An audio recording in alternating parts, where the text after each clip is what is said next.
Why 84 is significant is, this existence has passed through 84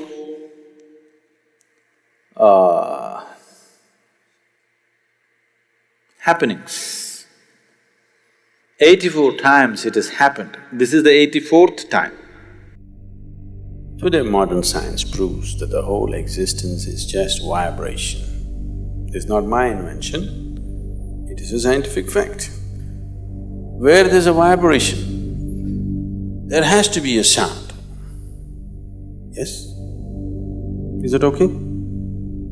I'm trying to go logically step by step. There are other ways to go.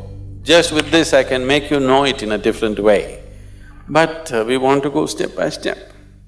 Where there's a vibration, there is bound to be a sound, is that so?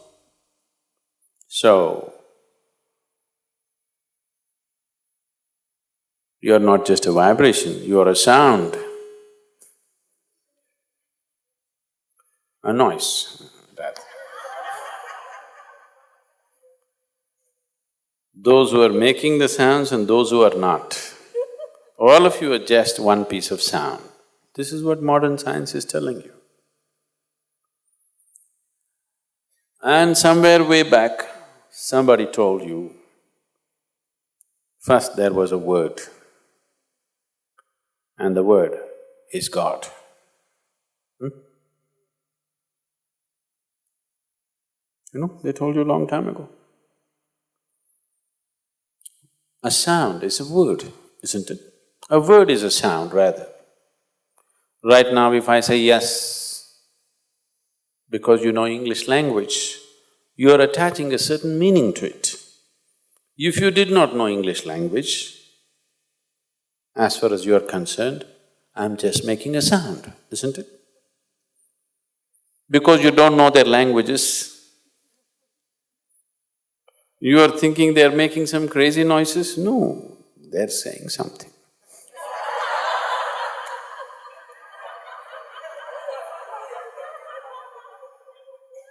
If I speak in a language that you do not know, you would naturally think I'm making some crazy sounds, isn't it so? If I speak right now in Tamil or Kannada or Telugu or some other language that you do not know, you would think I'm making some… You don't know whether I'm really speaking a language or making up some nonsense, isn't it so? Yes. So, word is just a sound. So they said that word is God. Because anybody who's looked at the existence closely can see that what you call as creation and what you call as the creator cannot be separated. If you separate it, creation will cease to exist. Unless it's constantly supported by the source of creation, not for a moment can this creation process go on. Because creation is not a done thing, it is an ongoing thing. Yes? Are you an ongoing thing or you're a done thing? I hope you're not a done thing. You're an ongoing process. Without the involvement of the source of creation, how would the creation be an ongoing process? It is constantly involved. It cannot be separated. So it is because of this, they said, first there was word. That means from total, unmanifest existence, when it began to manifest, the first thing that happened was sound. Even the scientists agree, it was a big bang. A bang means a sound, right?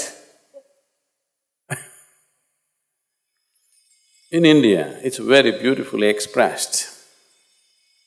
The first and only one god who existed in that part of the world was Rudra. Rudra literally means one who roars, a roarer.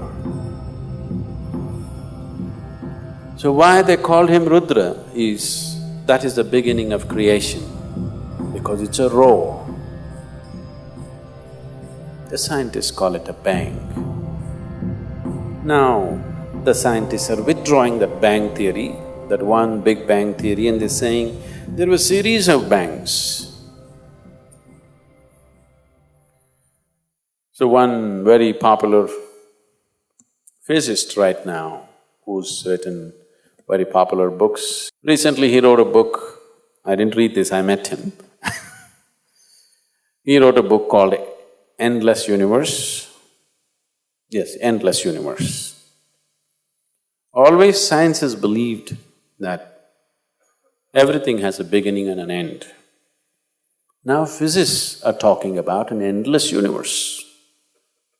The yogic system has always been talking about an ever-expanding universe. For the first time, top-level physicists are beginning to recognize that there is no beginning and an end, it is an endless universe.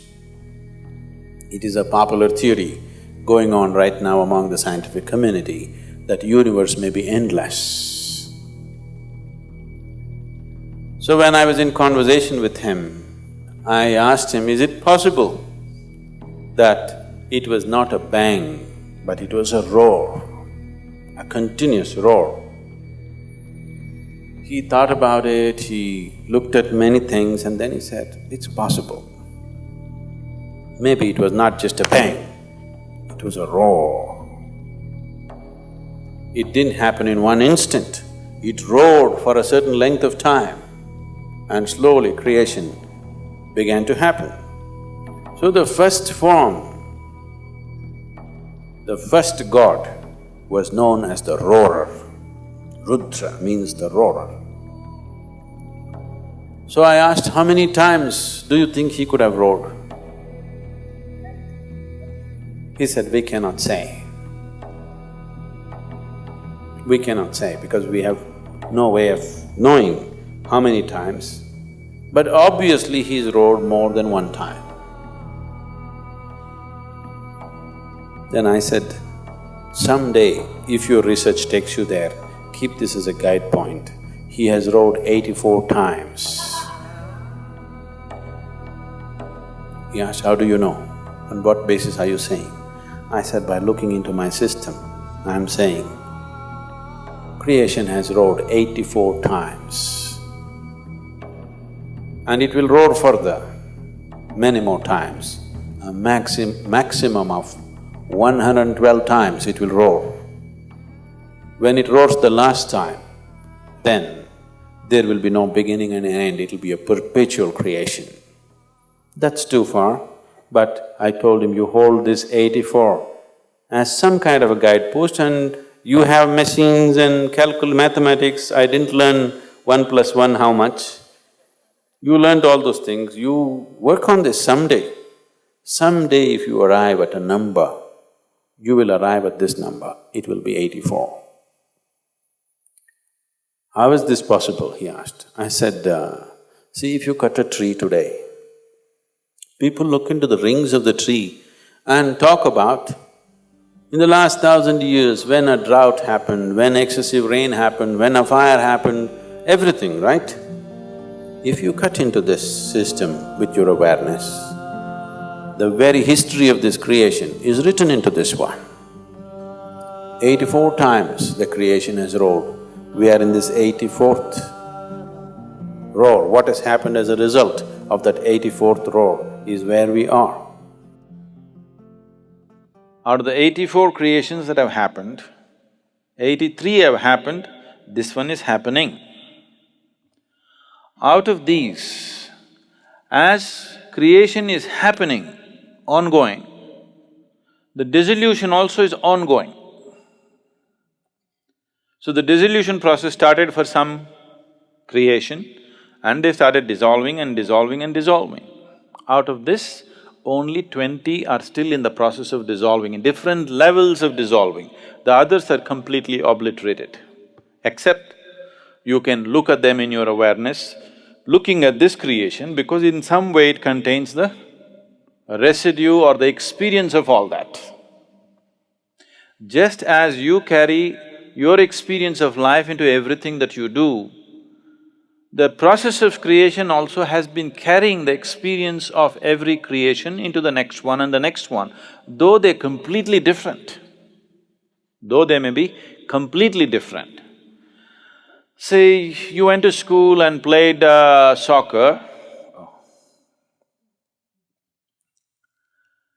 and that was 25 years ago. Now suddenly it happened, you were 45 years of age and a burglar entered your house. When a burglar enters your house, you are not going "Kya!" like this. You will go like this.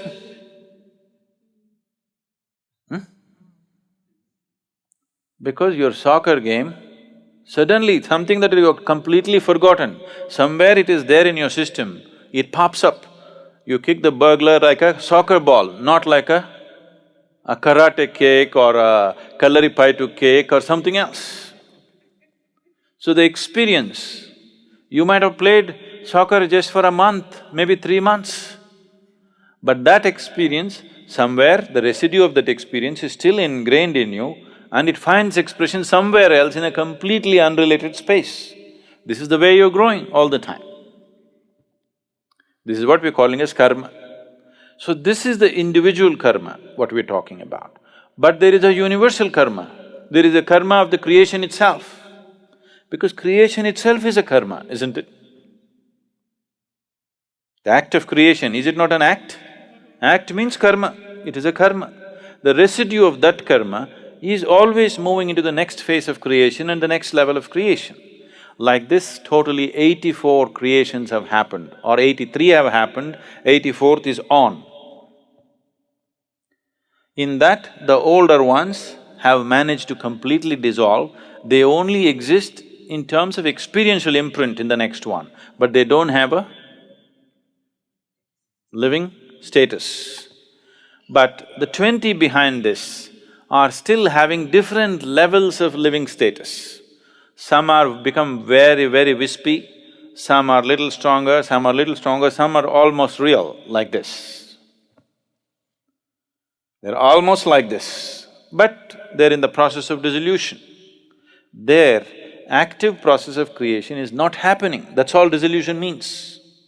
See, right now what death means for you is, when you're a child, the number of new cells that you're producing, if let's say in a year you're producing 100 billion cells, when you become 35, it is dropped a little bit. When you become 45, it's dropped a little bit. When you become 55, it's dropped further. When you become 75, it's dropped further. A time comes when what you're producing and what is dying is more than what you're able to replace. So this is how old age is happening. Exactly the same process is happening with the creation. The dissolution is always happening. Even here, dissolution is always happening, but new creation is happening, so it's vibrantly on. That new creation dwindled and stopped. So over a phase of time, over a period of time, this just went down, only dissolution started happening and then after some time, only memory imprints are left. No living imprint is there. So in this sense, only 21 are still having some kind of an existence. The other remaining, 63, is it? 63, they're completely gone.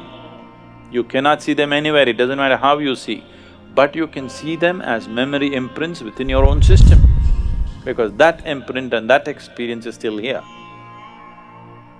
This one is the real thing. Everything else, in receding order, they're active. In this, there are two. In the current one, there are two. One is the physicality, which carries the memory of everything. Another is the source of creation, which is the basis of the future. Either you can let your past become the future. When you allow your past to become the future, We look at you and say, it's her karma. When we say it's her karma, what it means is, she's allowing her past to be her future. There is no fresh possibility in her. That's what it is. When we look at someone and say, karma, we are just saying, they are allowing their past to become their future. There is no future for them really. It will repeat itself.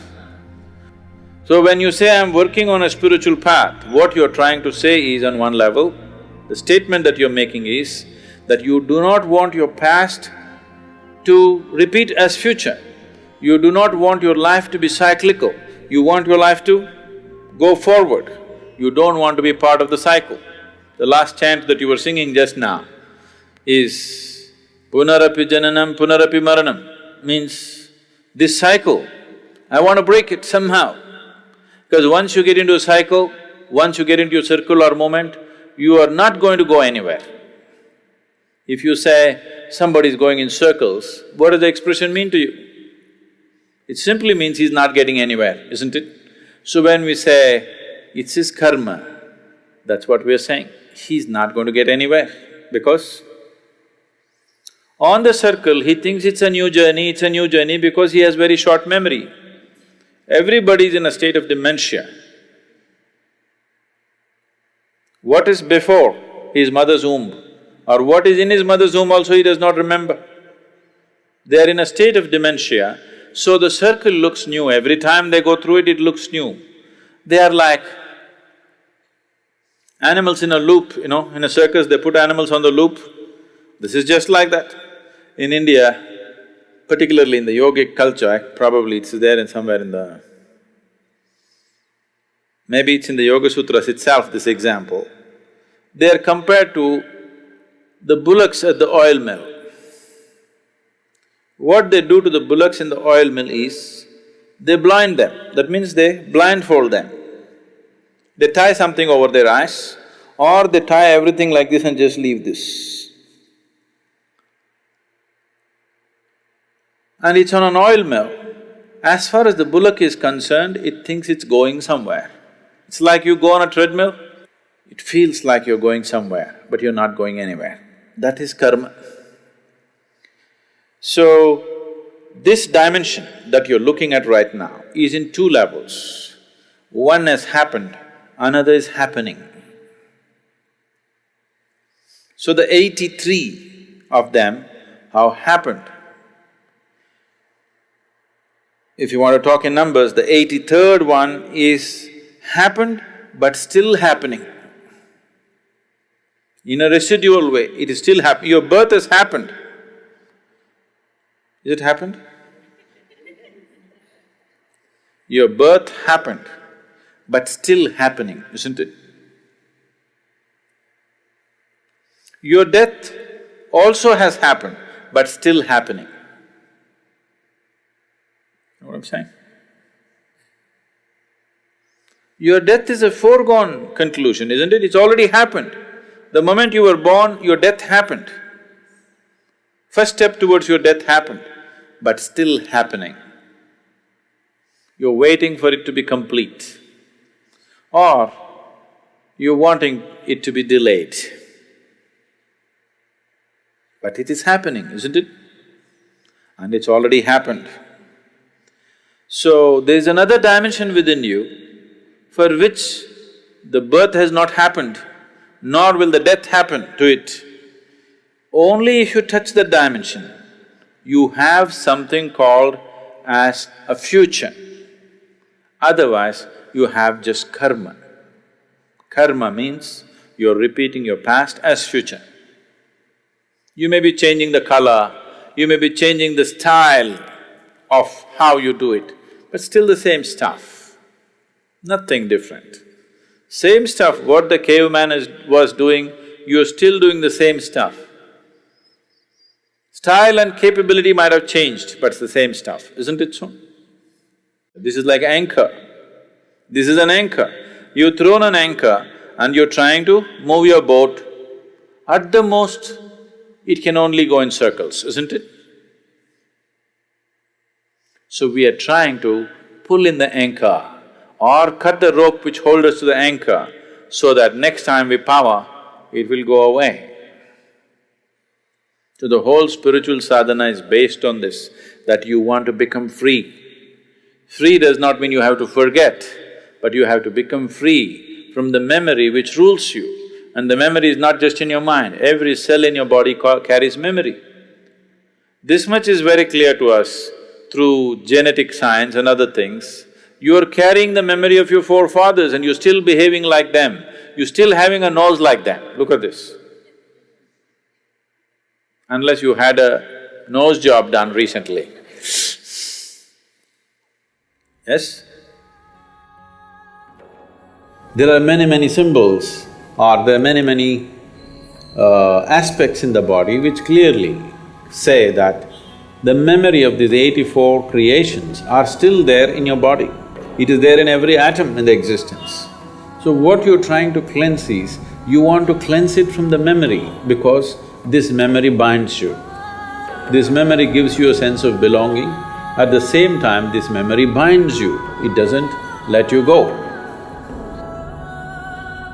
So when you do sadhana, you're trying to cut everything because without cutting that, without cutting your anchor, you're not going to move ahead.